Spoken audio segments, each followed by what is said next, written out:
Okay.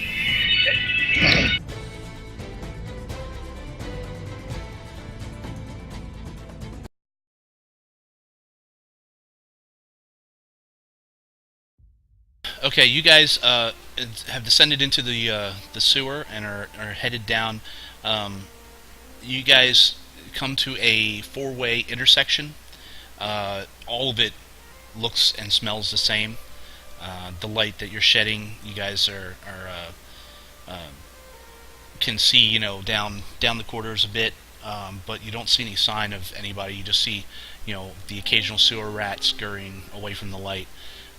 The bugs that crawl in and out of the cracks in the walls, the mosses and the mushrooms that grow randomly here and there. The smell itself is pretty overpowering. Luckily, Ember has a perfumed,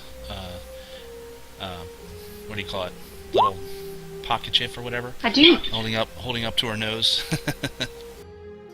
I sure do. I've got perfume vials on me too. Okay, so you guys come up to a four-way intersection. Where did you see him? Which way? I believe he said to go left. Okay. So Mitch, did we go left already or no? Yes, you went left when you got to the bottom of the stairs. Is that a wish or a plan, Oakley? Well, he's still with us, right? Oh, no, he did not go down with you.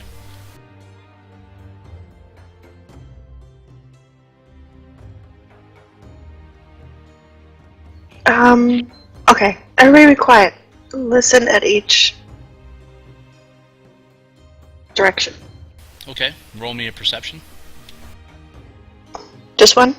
Yeah, go ahead. Just one.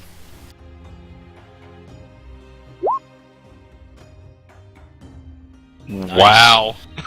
Okay, as everybody's trying to stay as quiet as possible, you hear the occasional drip of water, the scurrying of insect feet and rat feet, the shuffling of armor as Modwin tries to hold still, but it's not really easy.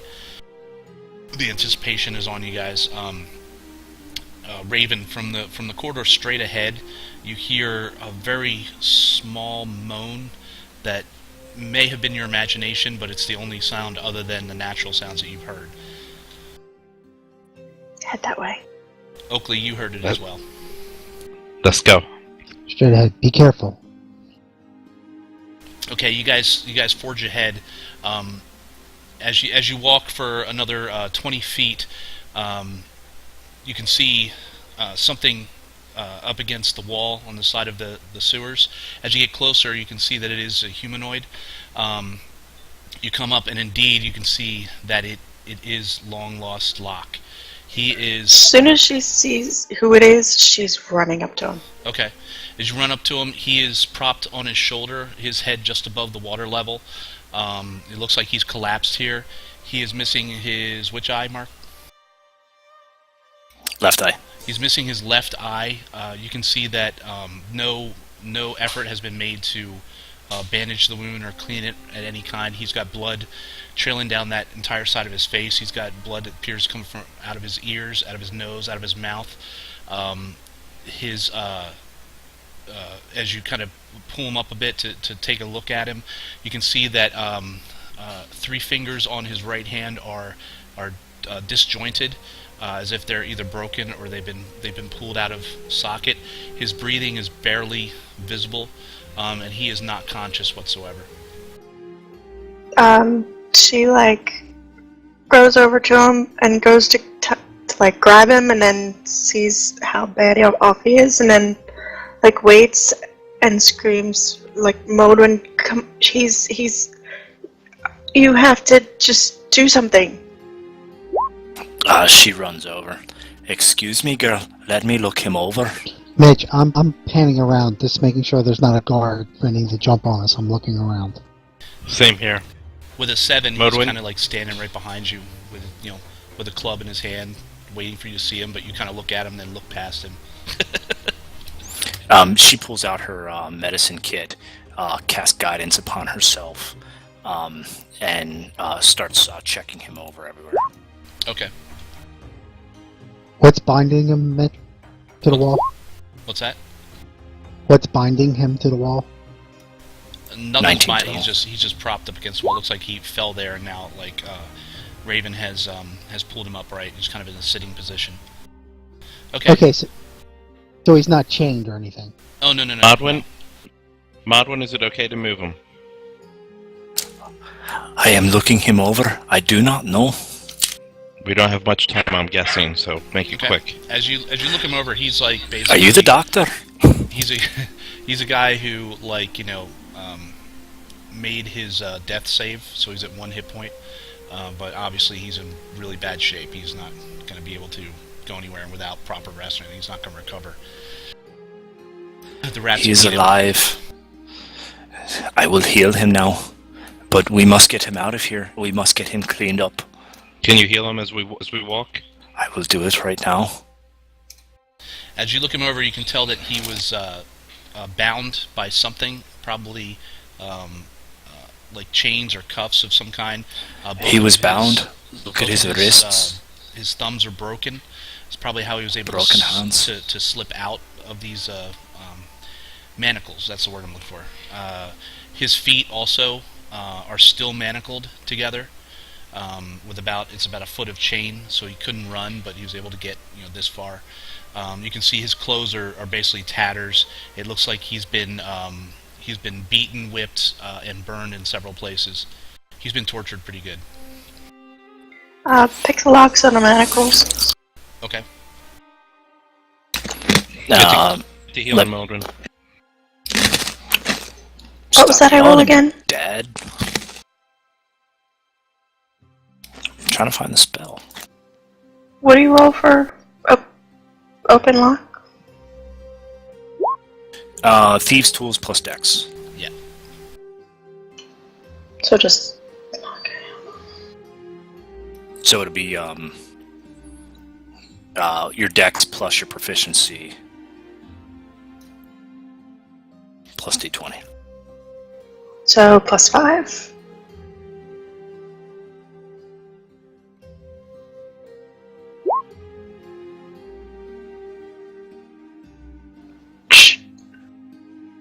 Did that work? No, it's going to take a bit more than that. It's actually 14 hit points back, Mitch. Okay. What's Locke's hit points? 12. Okay, so you're able to basically set his fingers, heal him while you bandage, cover his eye, because obviously you're not able to salvage that. Locke regains consciousness. I'm gonna pick Locke up at this point. Ember, can you cover us? Yeah, of course. Let's go, Blue guys. swords out. Okay, as you guys head out, you make your way back to the stairs. You come up and you can see the first hammer standing there. As soon as you guys get up there, he puts the gate back the way it was and ushers you guys back towards the temple. As you guys get down, he takes you down the stairs of the temple into a separate chamber that looks to be like it's almost like a recovery room. There's several beds here. There's a couple clerics in actual robes. They take Locke and they lay him down gingerly. Even though Locke, you've regained full consciousness at this point, it's almost like nothing seems real right now because of the ordeal you've been through. Your mind has kind of shut off from that, and the fact that your friends are pulling you out of the sewer, you went down into the dark again, and now you're laying on a bed with a bunch of doors. You're just in shock.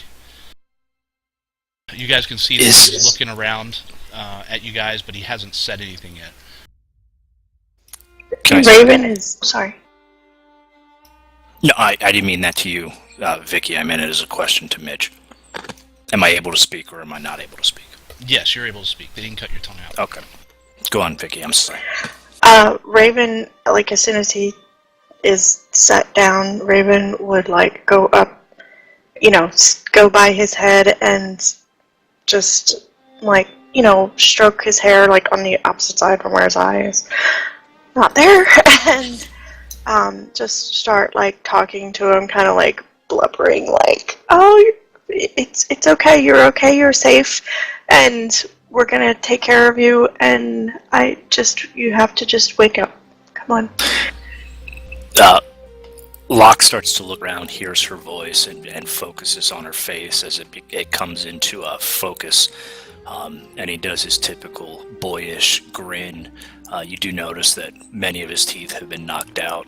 Some of them are sharded and splintered and pointed and stuff from being actually broken. He kind of smiles and says, "Hey sis, is everybody okay?" Yes, are you okay? How are you feeling? I mean, she like looks at the eye that's not there, and just like tears are starting to fall, and she's like, "Are you alright?" I'm fine. I'm just more concerned about everyone else. No, we're fine. Ma? Talon, Pa? come here. They were fine. We checked on them this morning. Whatever day it was. Where am I? At Modwin Temple. At this point, the two dwarven clerics kind of prop him up with some pillows so he's in a seated position. They offer him some water and actual soft bread as they start looking over his many wounds and whatnot.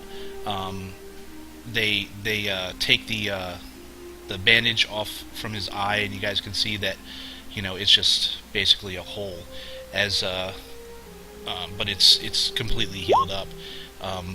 He changes the bandage, so now he's got like a kind of a white bandage crossed over that eye. As they Locke, as you look, you can see the dwarves are they're actually, for dwarves it's pretty weird because they're very gentle. They have looks of concerns on their faces as they go about their business.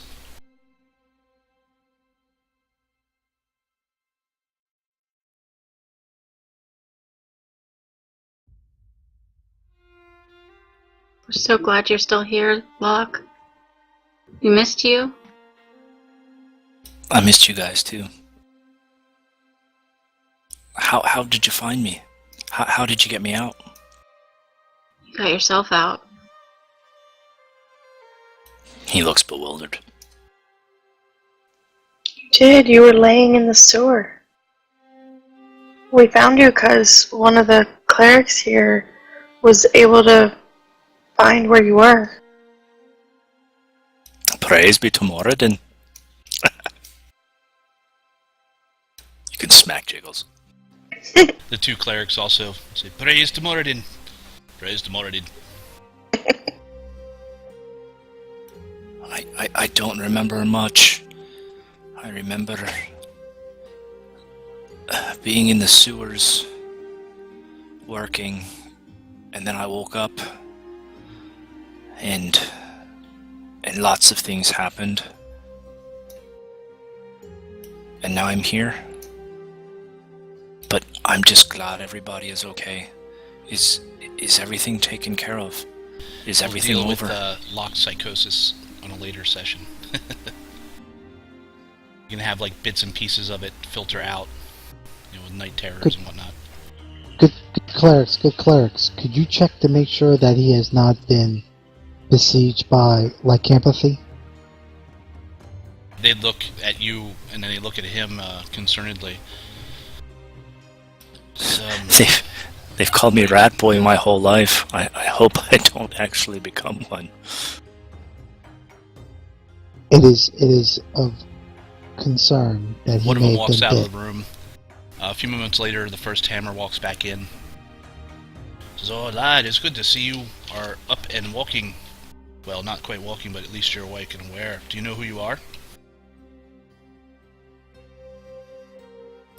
Yes, I'm I'm see Locke. the first hammer door. I'm going to describe him again, but he's walking in, looking towards you. He's a little bit. He's probably Oakley's height, so he's kind of short for a dwarf.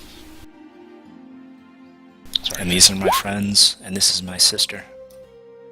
All right, I'm going to have a As he look reaches at you. out, All right. hug her. Says we'll just make sure we'll cast the spell just to be sure that he's not going to change. Nods one like a brave boy. He pulls a few things out of a belt pouch and says some stuff. He smears something across your forehead, says some more words, all in Dwarven. And when he's finished, you feel like a slight tingle, as if like a small electrical shock goes through your body, and then nothing else. He says, "Well, if he was afflicted, that should do it."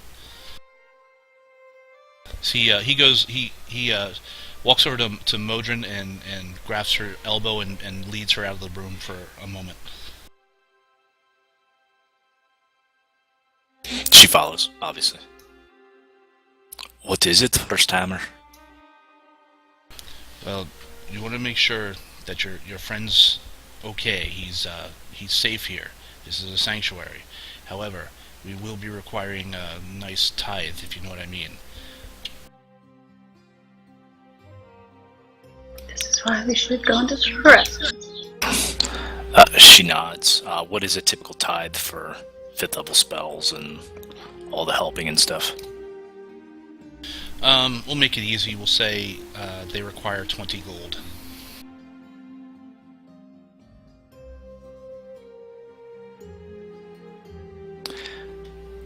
I will collect it, and we will leave it on the way out. Thank you, First Hammer. Now, you and your friends seem to be in a bit of trouble with these Darkwater boys. I've know of them. I've run into a few of them. They're not anyone to be trifled with. My suggestion to you is to stay here for the night where you're safe. They cannot enter this place. Once the day breaks, I think it's you and your friend should disappear, if you know what I mean. I can get you whatever supplies you need if you require that, but your lives in the city are in great danger, especially if your friend was able to free himself. They'll be looking for him, and they'll be looking for all of you as well. Thank you, First Hammer. You're welcome. Now take care of him, my dear. And he walks back over to where he was writing in a book.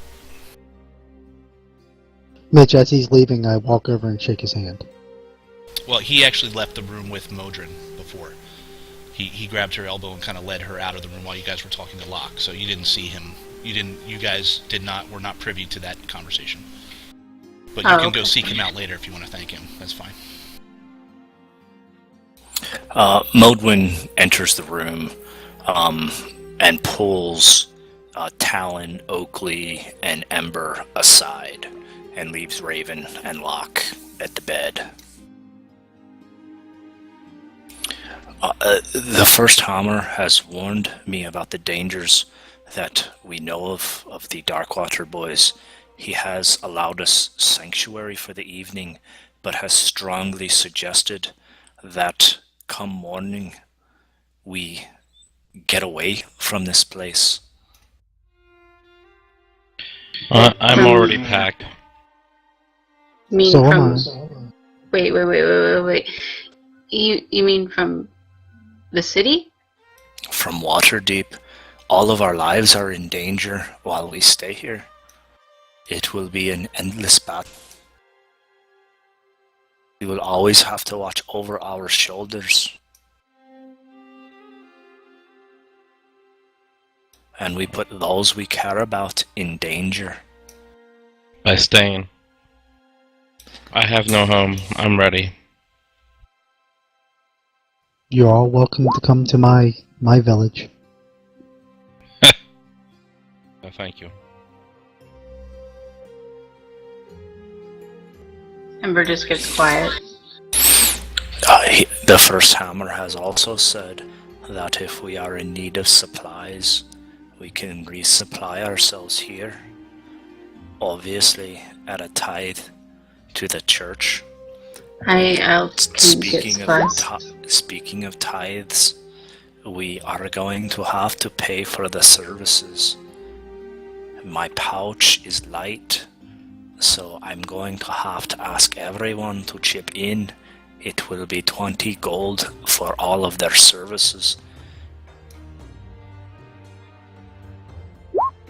and that is to pay for the materials and all of the help that they have given us. You wonder why I say go to Sharesis. You understand I understand. that I'll give you 10. Hand you 10 as well. Bear is covered. Again, I offer my village as a sanctuary. It's out of town. that might be a good place to go, Olgi, so we can gather ourselves and decide what we do next, rather than wandering the countryside.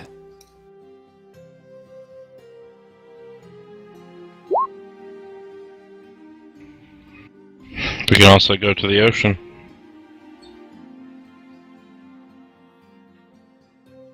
Then I say have- we leave it to a vote. I have no problem going either way. I have always felt safer with land under my feet, but I will submit to the vote.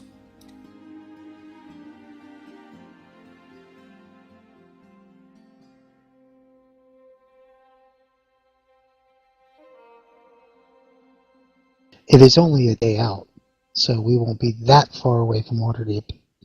Or I'm sorry, it's about 2 days out. It is a good first stop, if that is the choice that we take. Ember needs to talk to her father.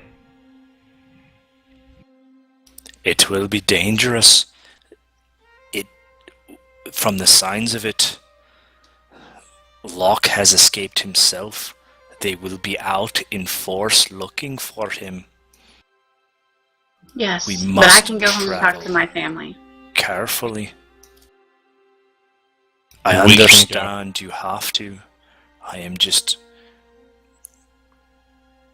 recommending Stop caution. talking.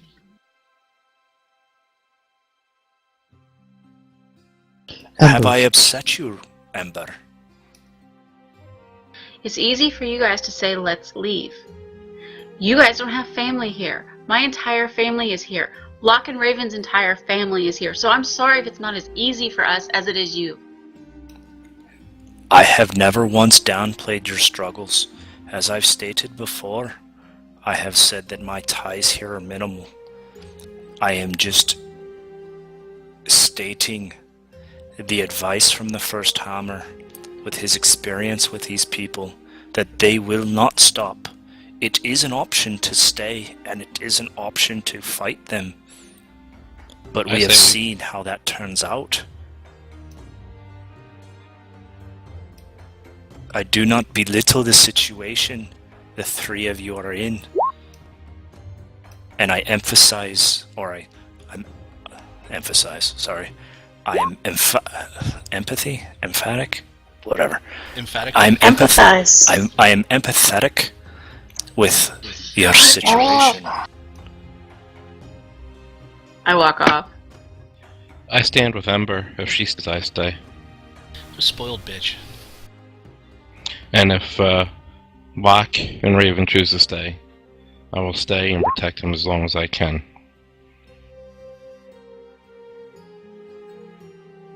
I want Now to take the fight to them anyway. Talon, And I walk off. stop, Hello. Talon. Come back here for a second. I go over to Raven and Locke while they're talking. Okay. Locke looks up as Raven approaches and smiles, and kind of reaches out her hand to give her a hug. Huh? I didn't leave. Ember. Oh. I give you a hug.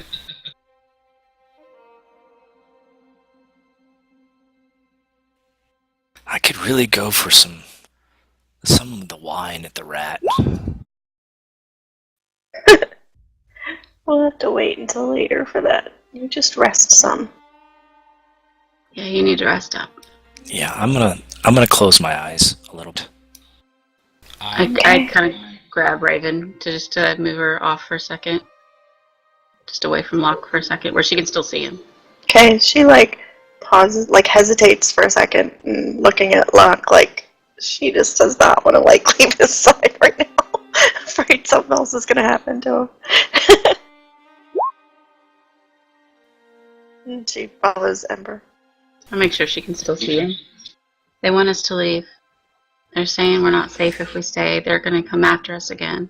They'll either get Locke again or one of us. She looks over at Locke for a minute and just thinks.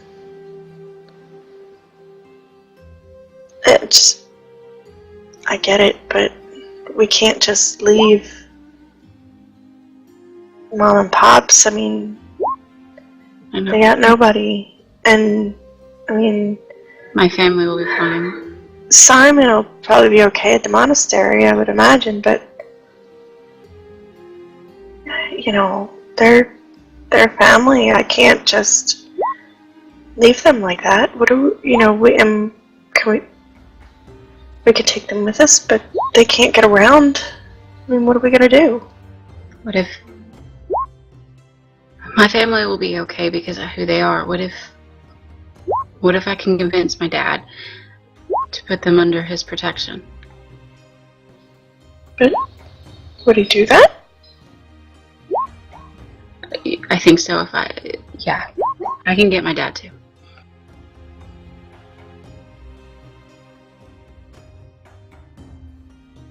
I believe he would. They'd... Okay. I don't think we'd convince Locke otherwise. I don't want to leave Waterdeep, but I don't know another option. I don't either. This whole situation is just insane. And she looks over at, like, you know, battered and bruised little brother on the table, or on the bed, and, like, shakes her head. If we leave here, we have to swear we're coming back, and we're gonna get revenge on them. We're gonna clean up hell this yeah. town. Fuck yeah! Yeah! I'm Batman. Oh, we're Batman. Yep. Time to go learn martial arts, Bruce. Ooh, there we go. Oh wait, I already know. Never mind. It's Well, I time had for that a, music, it's too. time for a montage. No, I Stay, have that music. Stay with Locke. I'm gonna go see what I can do about his parents. Because if we can't, then we all stay. So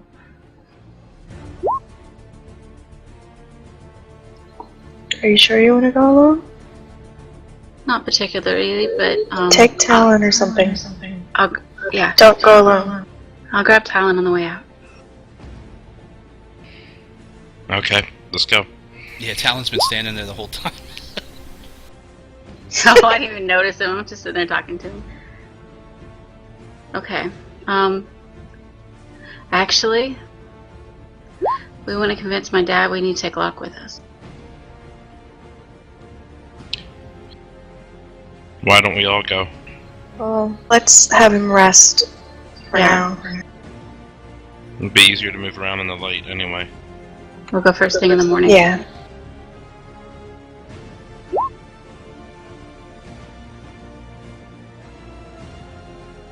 But I'm thinking that the dwarf Marty may need to stay. You're racist. Which dwarf? The gnome can go. Ember's a total bitch. Right? Yeah? Man. She's an uptown girl, living in her uptown world. Billy Joel, anyone? Absolutely. Yeah, I get Christy it. Brinkley. Modwin, your brethren here are quite remarkable. I just wanted to let you know that I've gained a little more respect for your deity and its parishioners.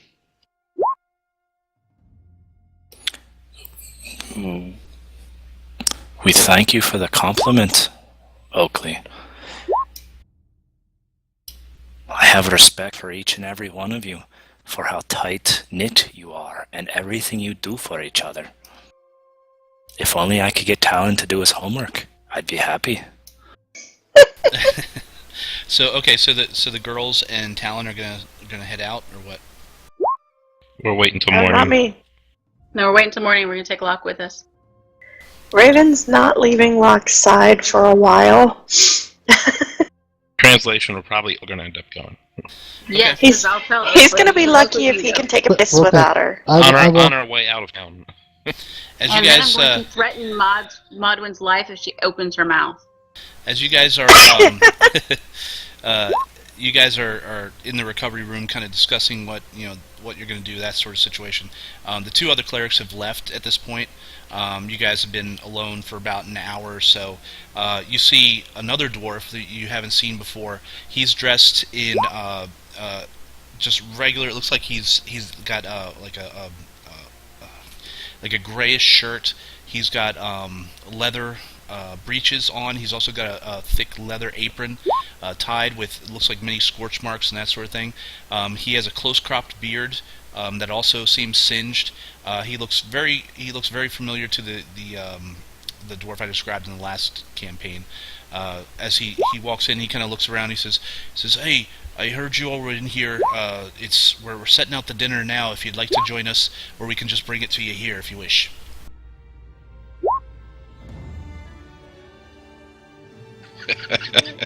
You guys go eat. I'll stay with G. All right. Well, we'll bring you both some plates. You got to eat, keep your strength up, right? The rest of you just follow Right. me, and I'll take you to the Thank dining you. hall. Would you all prefer to eat here or in the dining hall? I think it may be a good sign of respect that we go eat with the dwarfs. Go ahead, I'm staying here. Alright, I will go. Let us all eat here. We are going to be spending many nights with each other. I think we need to heal, all of us. He nods at you, gives you a smile, and heads out. About 20 minutes later, two dwarves appear. One of them was one of the clerics that you saw before. Another one is another dwarf you haven't seen. Looks like a younger female. They come in with a few trays. You see two more dwarves come in, and they are carrying a table between them. They set it down. The dwarves set down the trays, a stack of plates, and they begin setting out some food. And you guys can see that there is bread, there's cheese, there's two jugs, one with milk, one with wine. There's glasses. They set out metal plates, metal utensils. They also have a large piece of meat that's already been cut into sections for you guys. There's also a bowl of some sort of steaming vegetable that you're not familiar with. Another couple bowls of different mushrooms, and one more bowl that has a sort of broth or soup. All of it smells not great, but edible. As they tell you, go ahead and help yourselves. They'll be back to clean up later as they all kind of march out. At this point, you guys can hear what sounds to be quite a few voices, dwarven voices. They're talking in common and in dwarven. You can hear some songs coming, and it sounds like a large ruckus. What's surprising to you is that it sounds like a lot more voices than just the dwarves that you've seen so far, even though you've seen a few others that you hadn't seen when you first came in. I peek out. Okay, you can see that there's a room down the right hallway that is emitting some light, and you can hear, it sounds like the noises are coming from that room itself.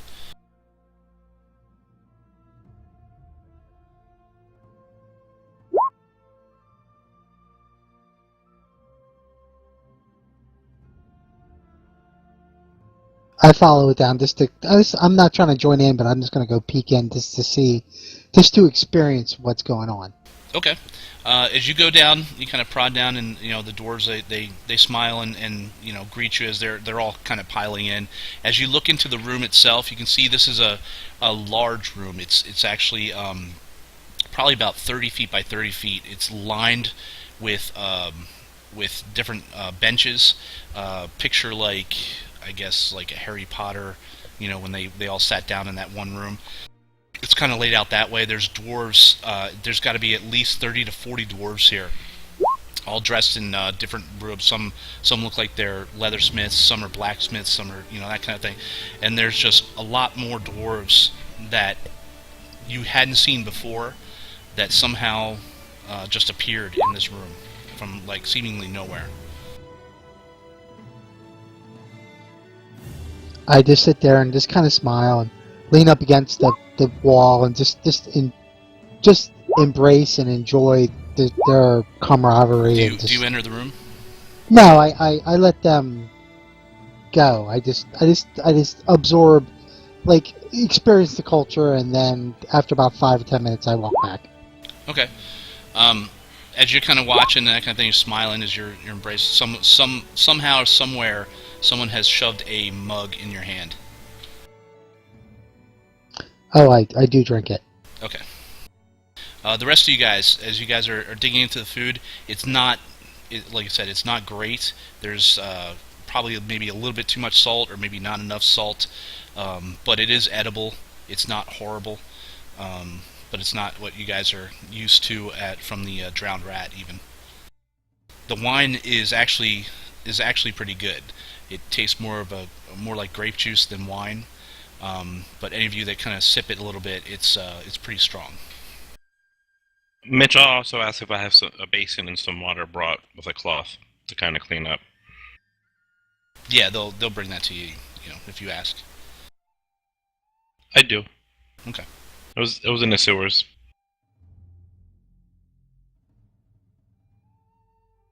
We'll eat. Bodwin joins in eating also. Okay. Doing her best not to pay attention to what's going on outside. Yeah, it gets kind of noisy. It's not like, overwhelming, but you guys can definitely hear them, the sounds echoing down the hallways. When Oakley finally joins you guys after about 5 minutes or so, Oakley, did you drink the whole mug? Actually, I was probably still about half of it left in the mug. Okay. So you got a nice buzz going. You just hand it off to some dwarf that walks by, and he's like, "Ah!" No, I keep it. Oh, okay. I just bring it back with me. I don't drink the whole thing now. Modwin, this might be the last party you have to attend for a while, so why don't you go? No, I want to stay here with you. Oh. Okay. I think the Rangers are going to win, guys. They're up 5-1 with 3 minutes to go in the third. Boom! Yeah! Wait, Mark, you picked Rangers too, didn't you? I picked Rangers in 7. Great minds think alike. 6. Perfect. So we've got our bases covered. I'm still going with the Blackhawks. Blackhawks are getting beat by the Ducks. Yeah, but the Rangers were getting beat by Tampa Bay. It looks like they pretty substantially smacked the crap out of them tonight. In Tampa, so that's good.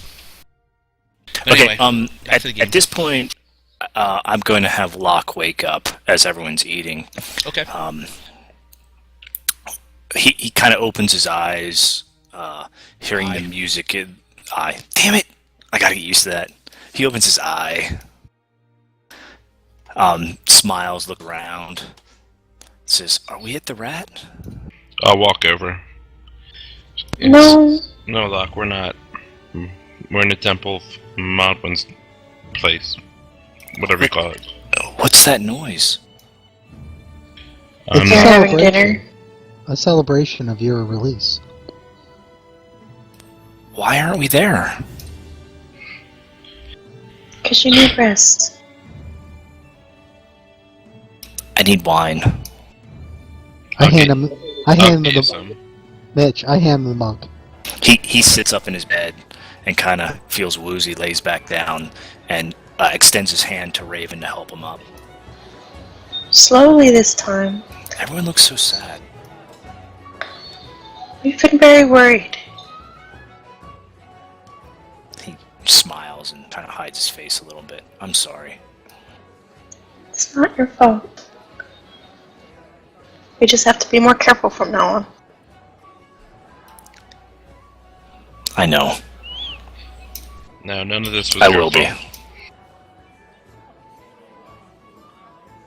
So, we're I'll not... hand him a glass of wine. He Well, tastes he's it. got a mug of dwarven ale, half a mug of dwarven ale. I still hand him a Okay. glass of wine. He tastes it and makes a bitter beer face. It's not quite like the rat. But thank you. I take it back to take another sip. Here, try this, Locke. This might be better. He sniffs it. What is that? Is that the wine? It's the wine. That's close. That's close. Everyone looks so sad. Well, it seems that we all have a heavy heart. Or Oakley, you can talk about that later with him. okay. And Talon's glaring at you. So I've never seen more than one dwarf in a room. There's a ton down the hall, it sounds like. Can you help me there, Raven? You sure? He looks at everyone's Are you faces. filling up to it? You were barely Yeah, able let's to go. sit Let's up. go. Come on, let's go. I think we all need it. I know I need it. Hey. Unless you want to go to the rat. No, we can't go to the rat just now.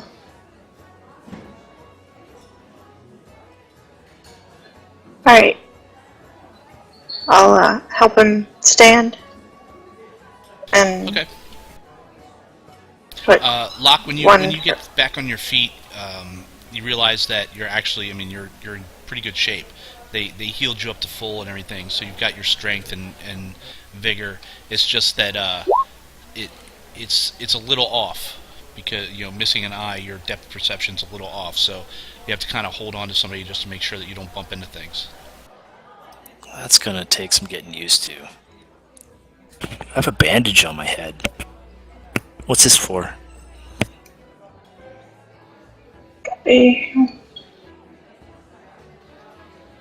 You don't realize. No, I mean, I'm a little dizzy. I have a flashback and kind of almost fall to the ground. Oh, gee. I'll grab his arm, help him up. You sure you're up for this? The blood flushes. Blood escapes his face as he turns Drains. white. Kind of drain. Thank you. Blood drains from his face as he turns white. Gets a little cold. Closes his eye. Thank you, Mitch. Nods slowly. Says, "Yeah, I think I need this." Raven, do you need my help or are you okay? No, I think he's okay. Right? I'm gonna stay here and clean up. I shall join you, Locke, in your celebration of your freedom. Alright, come on, G. You guys head down to the Dwarven songs. Is that what to they're the singing? what do you call it? The mess hall. Yep. Yeah. Turn it up a little bit. As you guys enter in, you can see there's got to be at least 30, maybe 40 dwarves, different ages, different hair colors, all with beards, except for a few females that run here and there. They're kind of like refilling mugs, that sort of thing. They're all speaking in either Common or Dwarven. Some groups have kind of coalesced together. There's a couple of them that are dancing on top of a table. A few of them look like they're covered from head to foot in soot, and a few of them look like they're wearing clothes that you guys have only seen on nobles. There's at least 5 or 6 dwarves with instruments that are familiar but not recognizable, and they seem to be playing something, as a few others are singing badly out of tune, just belting out some sort of dwarven ballad. As you guys enter in, the ones closest to you that notice you, they smile, they wave you in, they greet you, and as you take at least 2 steps in, a mug is like automatically in your hand.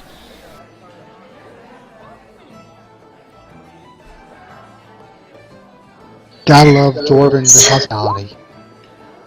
Sip very little of the mug, but Okay. nurse it for a while.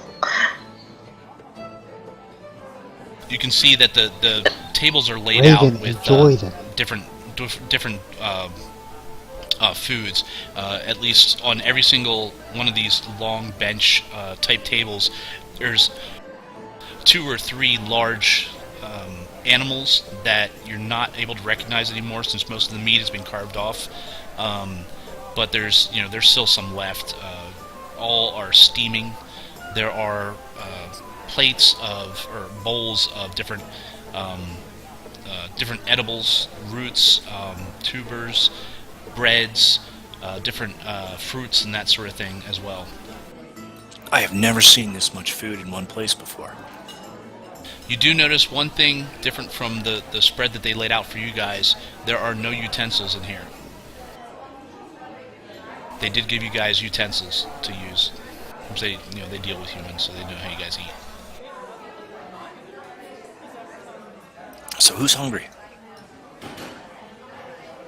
Didn't we just eat? Before he woke up, right? Yeah, I think you guys just ate. Well, we just had something to eat. If you're hungry, let's get you something. It's a good I sign. want some of that, and he starts making his way over the animal on the spit. Hey, Mark, did Moblin go too? Oh yeah, Raven? Moblin would have followed everybody. Raven stays near G, Unless- trying not to be too hovery, but be close enough that if he needs help, she's right there. Okay. And again, this is a low ceiling, but it's a wide room. Like I said, it's about 30 by 30 feet. The 2 main parts on the back wall in the corners, each one has a built-in fireplace. The fireplace itself is large enough for you guys to actually walk into. The fire is roaring, which makes this place rather warm. The closer you get to the front, you guys are kind of sweating. But you can see that there's a few dwarves they're turning some sort of carcass of some animal on a spit. One guy would pour some juices over it, but they don't seem to be paying much attention as far as if they burn it or not. They're just kind of talking and drinking and laughing and that sort of thing. And the guy's turning it almost like he's doing it absently. Locke goes up, looks for a plate. Raven, the good thing about partying with dwarves is I don't think Locke will hit the floor. Once he finds a plate, he goes up to the roasting meat and he starts looking at it, trying to figure out how to get a piece off. You go up to the fireplace, and the fire is actually it's pretty warm. The 2 dwarves that are sitting there working on the thing, they kind of look at you with smiles, and one of them, the one that's absently turning things, says, "What can I get you, lad?" I'd like a piece of that. All right. He pulls a large What knife is from it his called? belt, and he just starts sawing off a leg and slams it down on your plate. Locke's eyes go wide, and he turns to look at Raven, like he's never seen this much food on his plate before. Eat! You gotta get your strength back. He reaches down, cuts up the leg, puts it in his mouth, takes a bite, kind of fumbles a little bit with the meat in his mouth as he's chewing, and he transfers it from the left side to the right side. Says with his mouthful, "I'm gonna have to get used to this," referring to his teeth. Yeah. The other dwarf that has been pouring juices onto the thing, he walks over with a block that appears to be white, and he has a small tool on his thing. He's like, would you like some salt? That just nod dumbfoundedly. Alright, he holds the block over top of it, and he starts scraping it with the tool. As you can see, salt kind of flakes off and falls onto it. Salt, Raven, salt. Wow. I steal a bite with the salt on it and taste. I smack her hand playfully. Hey! I want to taste it. You guys never had salt before? Not that much. Oh, jeez. Look at that. Want to try some, Salt's expensive. Ember? I'm good. You go for it. You have to try this. When can you say you've eaten meat cooked by dwarves? Can you say that? With salt. I've had meat with salt, but Cooked not by by dwarves? dwarves. I Open don't up. know. As he puts the leg in front of her mouth. Take a bite. There you go. Yes, It Ember. is It's very, pretty bad. very good. Ember. Very good. Yeah. There Very are good. many Strip it things down. out in the world. Don't be The don't salt be at shy least to makes it experience edible, them. but it's like, it's meat that's been roasted over an open fire and not seasoned like at all. Yeah, choke it down. Burnt. Yeah, it tastes like wood, like burnt wood, and meat and salt. Okay. Nice. So you guys just hang out here till dining's over or whatever. Sure. Okay. Yeah, I mean, I'm at this point, listening to the music, and if there's dancing going on, Locke's gonna try. Whomever came, Locke's gonna try to get up and get people to do dwarven line dancing or whatever they do, as long as they're not headbutting and beating each other up. No.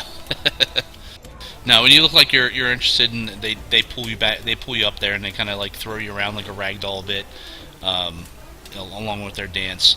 You guys spend like the next 3 hours hanging out with these guys. Eventually, they start to thin out. The food is gone.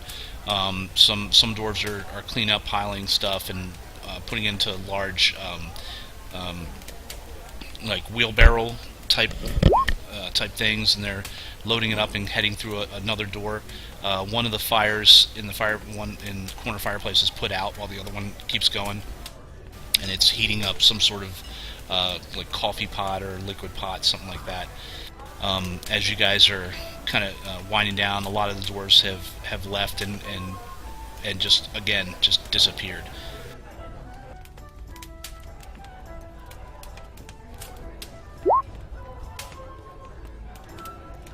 As things head out, I go back. Okay. Talon, you stayed behind? Yes, I did. Okay. You were there for about 2 hours or so, and still nobody came. Finally, you see a couple of the dwarves come in, and they check on you, and they start moving everything out of the way to clear it out.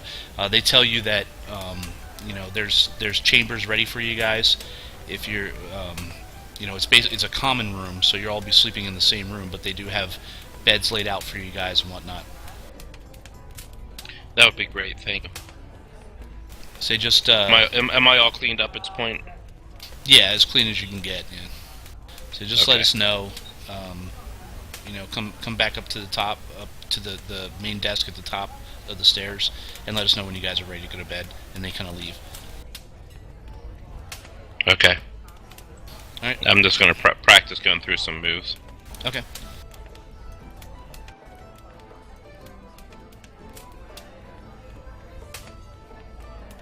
Okay, guys. 4 hours pass, and you guys, like I said, the room is starting to thin out. It's just people kind of either passed out, drunk, or cleaning up.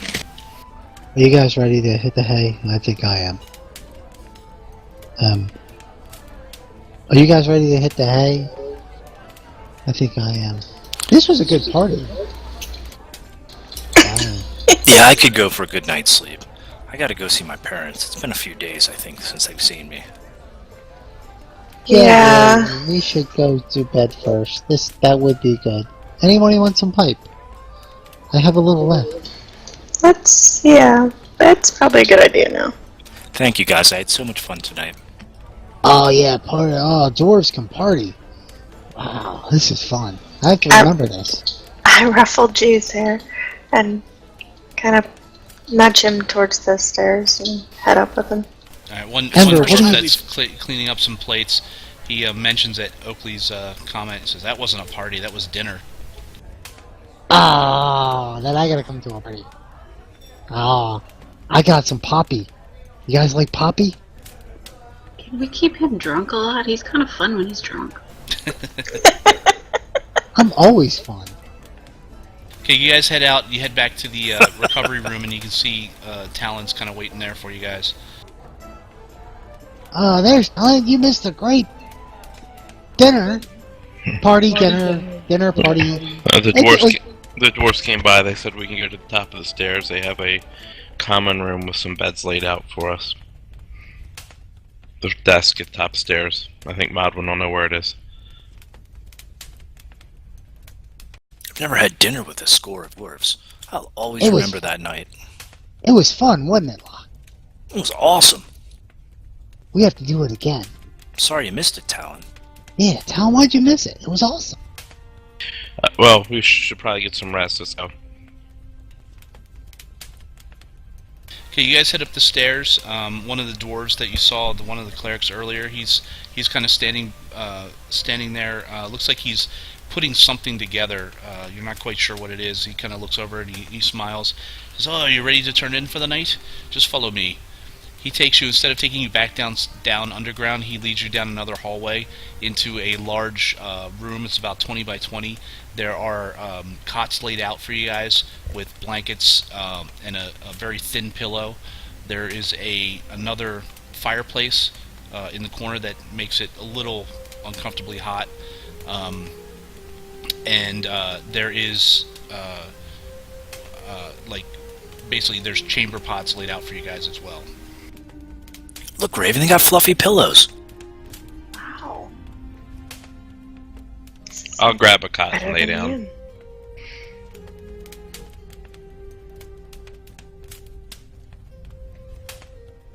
At least we don't have to share a bed.